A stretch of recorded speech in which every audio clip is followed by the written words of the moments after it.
Hello everyone, hope you all are doing good. और आप सभी के लिए ये है लेक्चर नंबर 7 और आज का टॉपिक है आपका Reliance GCS personal history form. देखो ये काफ़ी ज़्यादा इंपॉर्टेंट है आपके लिए, मेक श्योर आप इसे एंड तक देखो। मैंने आपके लिए ये पूरा प्रिपेयर किया है और ये आपकी बहुत हेल्प करेगा। सबसे पहले मैं आपको बता दूं कि इस वीडियो में हम क्या क्या कवर करेंगे। सबसे पहले हम कवर करेंगे कि पर्सनल हिस्ट्री फॉर्म है क्या और इसकी क्या इंपॉर्टेंस है और इंटरव्यू में इसका क्या रोल होता है और ये आपको कब फिल करना है, कैसे करना है, कितना टाइम मिलेगा, सब कुछ कवर करेंगे। विदाउट वेस्टिंग टाइम स्टार्ट करते हैं। और इसमें मैं आपको बस एक चीज़ें और मेंशन करना चाहूँगा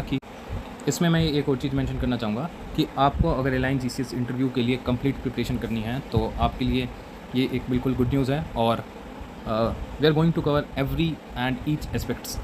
देखो ये बिल्कुल बेस्ट रहेगा आपके लिए अगर आपको इन कम टाइम में और बिल्कुल अच्छे से प्रिपरेशन करनी है। इसमें हम क्या क्या चीज़ें आपको प्रोवाइड कराएंगे, कुछ ये क्वालिफिकेशन आप देख सकते हो। This is me mister Hemant and mister Anshul जो कि साइकोलॉजिस्ट हैं, और मिस्टर अंकित कुंवर। और इसमें आप देख सकते हो कि आपके डेली ग्रुप डिस्कशन सेशन चल रहे हैं हमारे, जो कि स्टार्ट हो गए हैं कल से। और इसमें आपका 8 बजे से और 8:45 तक आपका ये रहेगा ग्रुप डिस्कशन सेशन। उसके बाद 9 से 9:45 तक आपका साइकोलॉजिस्ट के साथ साइकोमेट्री टेस्ट की प्रैक्टिस रहेगी, साथ के साथ आपको ब्रीफिंग कराई जाएगी। उसके बाद हम आपको सिखाएंगे ये पर्सनल हिस्ट्री फॉर्म कैसे खुद से आपको फिल करना है। मतलब देखो आपको शॉर्ट आइडिया तो इस वीडियो में मिल जाएगा आगे, लेकिन डिटेल्ड उसके बाद बताएंगे कि आपका एक मॉक इंटरव्यू हम कंडक्ट कराएंगे। बेसिकली हमारा प्लेटफॉर्म मॉक इंटरव्यू ही कंडक्ट कराता है और इसमें आपको साथ के साथ प्रॉपर फीडबैक मिलेगा। और फिफ्थ ये है कि आपको ग्रूमिंग और बियरिंग, जो कि इस इंटरव्यू के लिए काफ़ी ज़्यादा इंपॉर्टेंट है, उसके लिए आपको कराया जाएगा। वैलिडिटी आपकी टिल इंटरव्यू तक रहेगी और इसमें प्राइस 599 आपका रहेगा। देखो मे भी आपको ये थोड़ा कि एक्सपेंसिव लगे, but the thing is we are providing quality and we have to arrange resources for you, that's why this is paid. इसमें हमने हमारी जितनी सीट्स थी वो फुलफिल हो चुकी हैं और अभी सिर्फ 30 ही सीट हमारे पास बची हुई हैं। इसमें जो एनसीसी कैडेट्स हैं उनके लिए 100 रुपीज़ ऑफ है और जो डिपेंडेंट्स हैं वॉर कैजुअलिटी के उनके लिए फ्री है ये।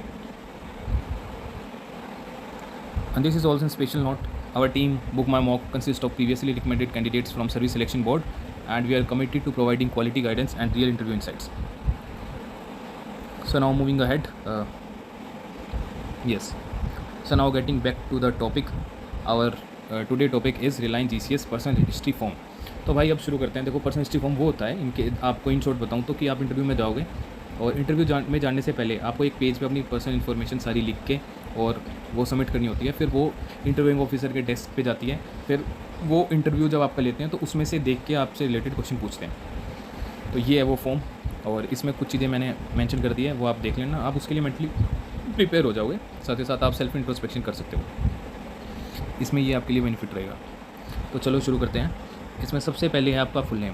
देखो फुल नेम आप सबको पता होगा, लेकिन इसमें थोड़ा कैपिटल वर्ड में लिखना और फोटो जो आप अटैच करोगे उसे फॉर्मल में करना बेटर रहेगा। मतलब एक अच्छी गुड लुकिंग आपकी फॉर्मल में फ़ोटो होगी। और डोंट वरी अबाउट इट, देखो अभी सीरीज़ आ रही है, अभी इंटरव्यू की भी सीरीज़ लेके आएंगे, मतलब आपके लिए काफ़ी एफर्ट्स करेंगे। और इस पे मैं बता रहा हूँ कि इस चैनल पे आपको देखो जो पेड कंटेंट है उसमें तो हम श्योरिटी लेते हैं कि भाई आपके चांसेस 200% तक बढ़वा देंगे। लेकिन जो ये है हमारा यूट्यूब फ्री सीरीज़, इसमें भी ये है कि अगर आप ऑलरेडी प्रिपेयर्ड हो या आपकी अच्छी खासी कॉमन सेंस है, आपने पहले किसी और चीज़ के लिए प्रिपरेशन की हुई है, तो ये आपके लिए again it will going to fuel your preparation. Question 2 है पर्सनल डिटेल्स। और हाँ देखो ये मैं बताना चाहता हूँ कि कुछ हमारे बैच के होंगे स्टूडेंट्स जो मे भी इस वीडियो को देख रहे हो। देखो आपको ऐसा करना है, हम जो आपका मॉक हम कंडक्ट करा रहे हैं बैच में, उसमें आप जब हमें पर्सनल हिस्ट्री फॉर्म फिल करके दोगे तो उसमें ये मतलब पर्सनल डिटेल्स मत डालना, व्हाट्सअप नंबर कॉन्टैक्ट नंबर, आधार, पैन, ये मत डालना। जब आप हमें पर्सनल फॉर्म सबमिट कराओगे तो उसमें आप क्वेश्चन 2 स्किप कर देना, क्योंकि हमें आपकी पर्सनल डिटेल्स नहीं चाहिए। हम this is none of our business, इसमें हमें मतलब ही नहीं है। और प्राइवेसी नाम की भी चीज़ होती है। तो देखो कॉन्टैक्ट नंबर आप डाल दोगे, ईमेल आईडी डाल दोगे, जेंडर आपको पता है, डेट ऑफ बर्थ आपको पता है, प्लेस ऑफ बर्थ। हाँ देखो इसमें साथ ही साथ आपको ना थोड़े थोड़े क्वेश्चन भी डिस्कस करता जाऊँगा, आप अपने नाम का मीनिंग देख लेना। उसके बाद ये है कि बर्थ ऑफ प्लेस जो आपका है, प्लेस ऑफ बर्थ आपका जो है उसमें जैसे मान लो आपका होम टाउन जो है, आपको ये पता होना चाहिए कि अप्रोक्सीमेटली क्या यहाँ की पॉपुलेशन है और आपका बर्थ प्लेस किस चीज़ के लिए फेमस है। ये 2 चीज़ें आप देख लेना। उसके बाद हाइट आपको आपकी पता ही होगी, फादर नेम पता है, अगर आपके फादर किसी सर्विस से रिटायर्ड है तो रिटायर्ड, और फिर आगे उनका रैंक और फिर नाम लिखना। क्वेश्चन 4 एड्रेस आपको पता होगा। करंट एड्रेस का मतलब होता है टेम्प्रेरी, अगर आप कहीं पे रह रहे हो। जैसे मैं मान लो इन केस मैं अगर दिल्ली रह रहा हूँ, जॉब कर रहा हूँ, तो ये मेरा टेम्प्रेरी एड्रेस हो गया। और मैं बिलोंग करता हूँ अगर मान लो कि सोनीपत से, तो मैं इसमें परमानेंट एड्रेस में सोनीपत का एड्रेस डालूँगा। क्वेश्चन 5 है, इसमें आपको एजुकेशन क्वालिफिकेशन डालनी है, इंस्टीट्यूट का नाम डालना है, यूनिवर्सिटी बोर्ड आप डाल सकते हो। और देखो इसकी अच्छे से ब्रीफिंग होगी और वो आपको बताएंगे भी कि क्या कैसे कैसे फिल करना है। इवन ये बहुत ईजी भी है, लेकिन कुछ क्वेश्चन इसके एंडिंग में हैं टिपिकल थोड़े, उनमें अच्छे से आपको क्लैरिफाई करना पड़ेगा। और इसकी इंपॉर्टेंस इतनी है कि ये 60% यही रिस्पॉन्सिबल है आपके, मतलब आपके इंटरव्यू में आपके क्वेश्चन 60 टू 70% आपके पर्सनैलिटी फॉर्म में से ही आएंगे क्वेश्चन। और साथ के साथ ये है कि जब आपका ग्रुप डिस्कशन हो जाएगा, साइकोमेट्री टेस्ट हो जाएगा, साइकोमेट्री टेस्ट के बाद आपको ये मिलेगा और ये मिलने के बाद आपको इंटरव्यू में ले जाया जाएगा। मतलब साइकोमेट्री और इंटरव्यू के बीच के टाइम में आपको ये फिल करना है। इसमें टाइप ऑफ डिग्री में फुल टाइम, पार्ट टाइम और डिस्टेंस, ये ऐसे आप फिल कर सकते हो। ईयर ऑफ पासिंग, डिवीज़न, ये आप अच्छे से फिल कर लोगे, not a big deal. NCC certificate है, येस नो डाल देना, ग्रेड डाल देना, विंग आप बता देना अपनी। क्वेश्चन नंबर 7 है, इसमें प्रीवियस वर्क एक्सपीरियंस आपसे पूछा है, तो प्रीवियस वर्क एक्सपीरियंस भी आप बता दोगे किस ऑर्गेनाइजेशन में आपने काम किया है। पोजीशन का मतलब है डेजिग्नेशन। नेचर ऑफ जॉब का मतलब होता है प्राइवेट जॉब है, कॉर्पोरेट जॉब है, पब्लिक सेक्टर जॉब है और स्टेट गवर्नमेंट जॉब है, इस तरीके से आप मेंशन कर सकते हो। और ग्रोस मंथली सैलरी आप मेंशन कर सकते हो। 8th की बात करें तो अगर आपने पहले कभी अटैम्प्ट किया है तो इसमें मिल जाएगा, टिक कर देना, और अगर आपने नहीं किया तो लीव इट ब्लैंक। 9th, इसमें आप देख सकते हो give reference of your present employ. अगर आप यहीं कहीं पे, मतलब इसी सेम कंपनी में या कहीं आसपास किसी की सबऑर्डिनेट कंपनी में, नॉट सबऑर्डिनेट, मान लो कि आप जैसे इसी में ही काम कर रहे हो किसी और डेजिग्नेशन पे, तो वैसे आप मेंशन कर सकते हो। 10th में यह कि reference person who knows you and should hold responsible position and should not be a relative. तो सिंपल सी बात लिखी हुई है कि जिसे आप जानते हो और वो कोई किसी डेजिग्नेशन पे हो और आपका रिलेटिव ना हो, ऐसा अगर कोई रेफरेंस है आपके पास तो आप वो मेंशन कर सकते हो। देखो एक किसी ने मेरे से पूछा था कि सर इसमें ऐसा होता है कि जिसकी रेफरेंस होती है उसी का ही हो जाता है। तो मैंने तो सही बताऊं कि हम पिछले 3 बैच से देख रहे हैं, जो जिनमें क्वालिटी है ना वो चले जाते हैं, उनकी हो जाती है, उनका ही हो जाता है। देखो मैं 100% तो श्योर नहीं हूँ, लेकिन 99% श्योर हूँ कि फ्री एंड फेयर ही है। और मतलब मुझे उस बारे में नहीं पता है, क्योंकि मैंने तो जितना देखा है वो फ्री एंड फेयर सिलेक्शन होता हुआ देखा है। बाकी देखो रियलिटी ये है कि इसका तो मैं नहीं बता सकता, लेकिन बहुत सी जगह मैंने ऐसे देखा है कि देखो जिसकी अगर बहुत हैवी अप्रोच है, बहुत ही ज़्यादा,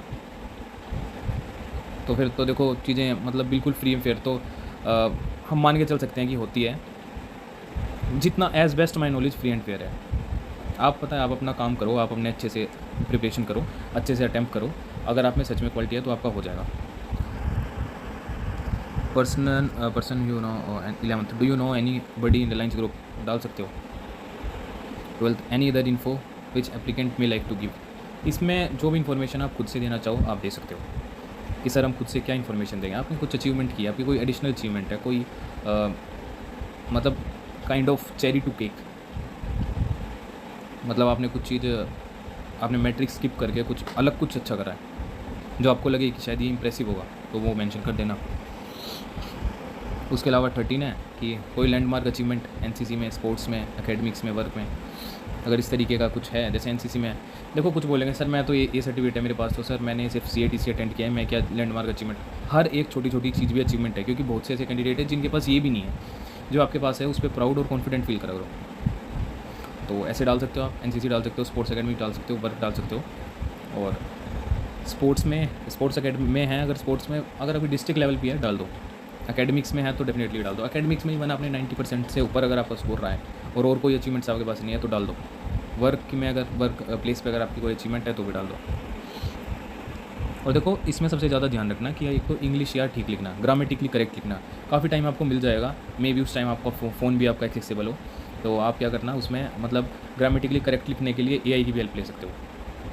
और मैं ये रिकमेंड करूँगा कि देखो उसमें ऑनेस्ट ही रहना, झूठ मत लिखना कुछ भी। क्वेश्चन 14 है, tell us event wherein you have exhibited your leadership skills and that you are most proud of. ये आपका पर्सनल है, क्योंकि मैं आपको नहीं बता सकता कि आपने कब आपको ये महसूस हुआ या किस बात को लेकर आप प्राउड हो। लेकिन इसमें कुछ ऐसी चीज़ हो सकती है कि जैसे आपने कभी लीड किया हो, कभी रिप्रेजेंट किया हो, स्कूल के, कॉलेज के, यूनिवर्सिटी के बिहाफ पे, कंपनी के बिहाफ पे, स्टेट के बिहाफ पे। 15th, tell us event wherein you work along with a team and you achieve success. Again it depend on you, क्योंकि देखो मैं नहीं बता सकता कि आप किस टीम, कब आपने टीम के साथ काम किया। It's your personal life and it's your personal perception. तो आप सेल्फ इंट्रोस्पेक्शन करो और उसमें देखो। वैसे यही है कि देखो आपका क्या आपकी लाइफ में क्या क्या चीज़ें चल रही हैं, क्या क्या हुई हैं, और अगर आप वो हमें बता पाते हो तो फिर हम थोड़ा सोच के बता सकते हैं कि हाँ आप इस तरह की चीज़ें मेंशन कर सकते हो। और इससे नेक्स्ट क्वेश्चन है कि if there is one thing that you would like to change in your life till now, what would that be and why. तो देखो इसमें वो क्या होगी चीज़ें जो आप चेंज करना चाहते हो, ये अगेन आपकी है, क्योंकि यार आपकी लाइफ जर्नी है, आपको पता होगा कि आप क्या चेंज करना चाहते हो, किस चीज़ का आपको रिग्रेट है, या फिर कुछ चीज़ें आप, ये आपकी पर्सनल लाइफ से अगेन क्वेश्चन। देखो जिसमें आपको ये लगे कि यार मेरे पास लिखने के लिए बहुत कम है, तो उसे सेंटेंस फॉर्म में लिखो, ग्रामेटिकली करेक्ट लिखो, और वाई भी मेंशन कर देना। और अगर ऐसा है कि आप चेंज ही नहीं करना चाहते, तो जो भी आपका रिस्पॉन्स है आप इसमें ऑनेस्टली ऐसे लिख सकते हो। और वैसे जो आपके मॉक इंटरव्यू हम कंडक्ट कराएंगे, इन केस आप अगर हमारे साथ जुड़े हुए हो, तो फिर तो मॉक इंटरव्यू में आपको साथ के साथ बता देंगे कि अगर आपने कुछ चीज़ें गलत लिखी हुई होगी तो, और आपकी हेल्प करेंगे लिखने में। Thank you. होप्सो आपने सब्सक्राइब कर लिया होगा चैनल। और आपको कैसी लग रही है सीरीज़? हम इस सीरीज़ के लेक्चर 7 को ख़त्म कर रहे हैं, और अभी हम इसमें कवर करेंगे, आपकी इंटरव्यू की सीरीज़ भी कवर करेंगे, और फर्दर जो हमारे से पॉसिबल होगा करेंगे। बट मैं आपको ये बोलूँगा, अगर आपको जनरली इसे लेके सीरियस हो तो मैं इंश्योर कर रहा हूँ कि हम क्वालिटी ही प्रोवाइड करा रहे हैं। Thank you.